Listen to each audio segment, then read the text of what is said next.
Most modern democracies deal with children and young people who break the law through a separate justice system than that to adults. However, this has caused a problem.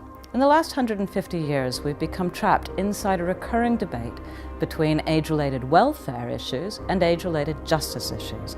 This is the debate, if you like, between the drive and desire to care for children and their welfare needs and to protect them versus the demand to control and punish them. My lecture is a provocation to think differently, not about the young people who occupy the system, but about our responses to them, particularly in light of everything we know about crime, justice, and the transition of youth to adulthood. The lecture poses and answers three questions. Why does age matter?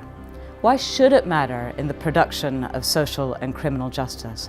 And are there alternative visions of youth justice that can break us out of the stale and cyclical debates?